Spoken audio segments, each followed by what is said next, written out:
Aloha and welcome to Java. Thank you kindly for joining me. It is Monday, September 23rd, 2024. I've got a few things that I'd like to go over with you. I am right now traveling, so I'm sorry for the ambient noise again. If you don't mind, I'd like to go into a few things that I think are really coming forward rapidly. So, with that, let's start in with the markets this morning because we're going to have some volatile sessions this morning. Now, right now, we've got the MMRI, our favored risk indicator, is at 235.3. We're kind of dragging retailers in, getting more towards the green territory, and I expect this to continue for a while. We've got a few things on the outside of this that are all factors kind of edging this towards a single direction. So we've got the 10-year yield and relative strength of the dollar that we're keeping an eye on, and these are slowly increasing the risk factors. Now we've got Bitcoin cryptocurrencies up. Bitcoin again, it is above 63,000, so showing a good bit of strength there. Now we've got, as far as the stock market itself, looking a little weak pre-market. I am a little bit early, but the futures are saying it's going to go green. So between these two and looking at what we've got going, we'll also take a look at the calendar to see exactly what we can expect as far as what's going forward today. So, with this continued inflation, the easy money, it is basically making it quite easy for the markets. So, we've got a couple of other macro things going on. The first is House Speaker is offering a 3-month extension to avoid shutdown. Now we're at that point again where they're talking about this ridiculous possibility of a government shutdown. And the truth is that they're not going to shut down the government. They're just going to crank up the printing presses. They've made that very clear that that is what they are doing. So with this, we've got the sentiment, keeping in mind the yield curve and inverting, which is kind of a signal for a recession coming in. We're still watching the yen trade because the yen carry trade has not unwound completely.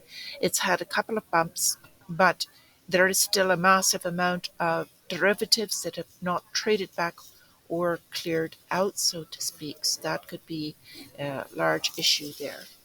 So we're also watching the yield curve, as I was saying, and then unemployment and business bank filings. So this is basically foreclosures or business bankruptcies because it's telling us the truth about the economy and what's going on with that.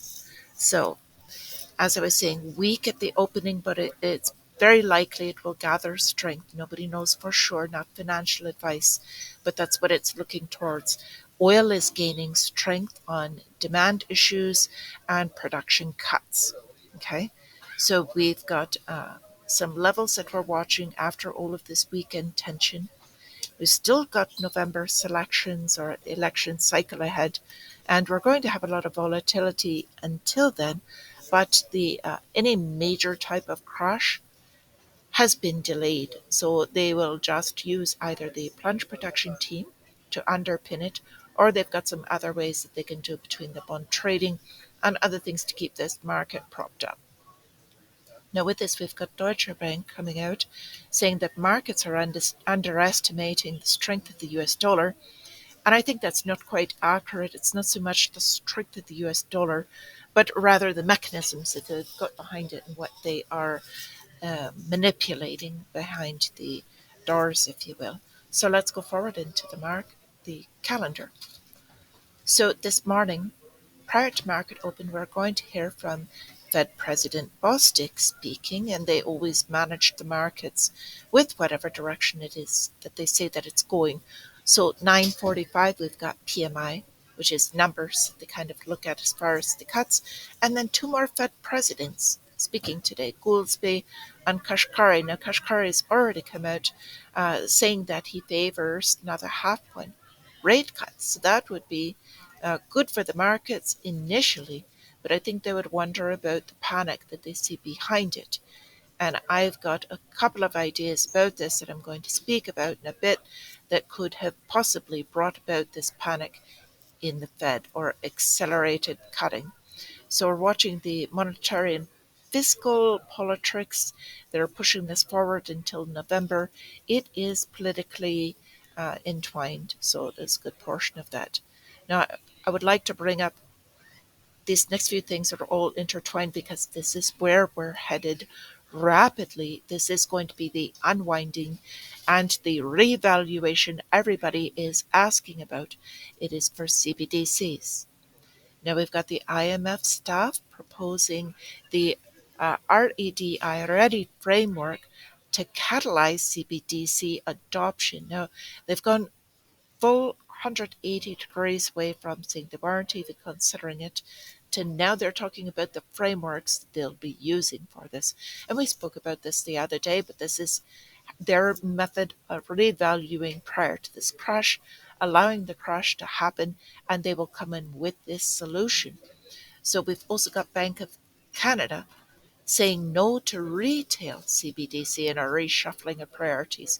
Now, notice the key term is retail. Now, they're doing this between their banks, and then it will be a minimal rollout before they do it to retailers. They've got to do this all at the same time in lockstep. So, what is the outside portion of this? We've got Venezuela opposing Bitcoin reserve plan because they've got a lot of political turmoil, is what they're speaking about as far as the reason.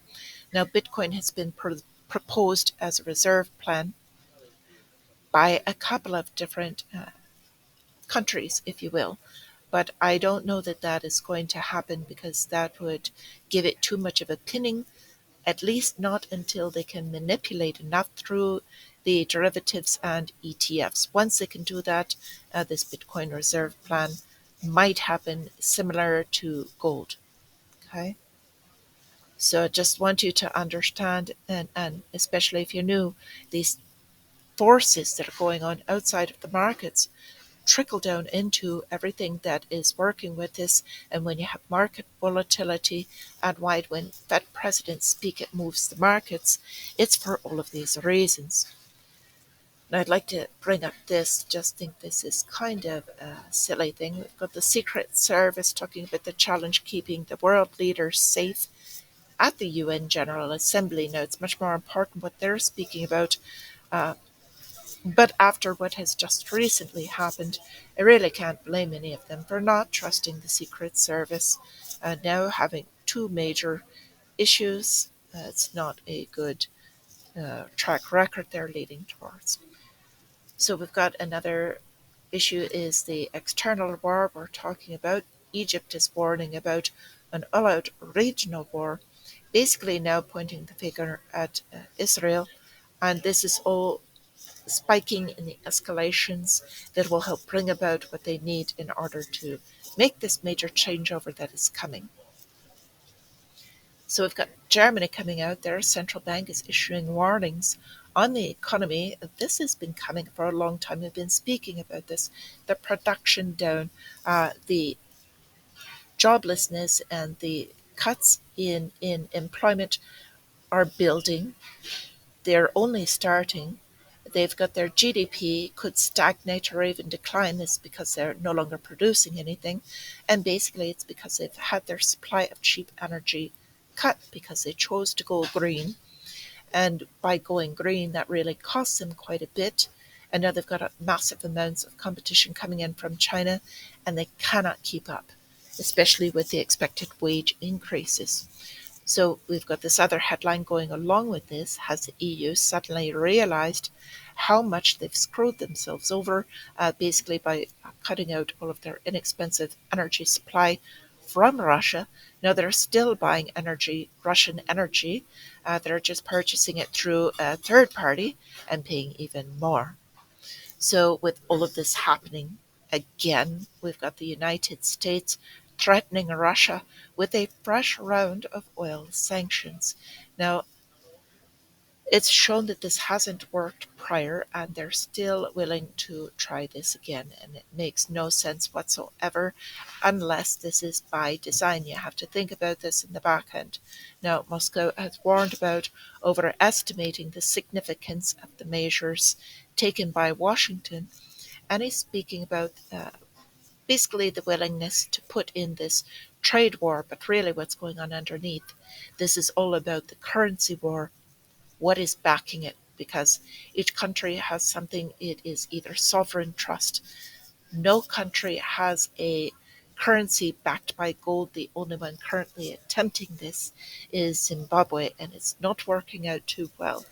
So they are either backed by sovereign trust, military, or their commodities, which most of the Middle East and some of these other countries, it's oil and resources.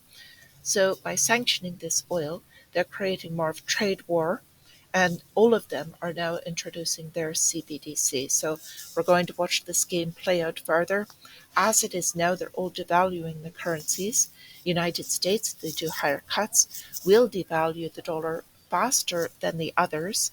That will make theirs more expensive and also cause ripples within this trade war, which is the current determiner.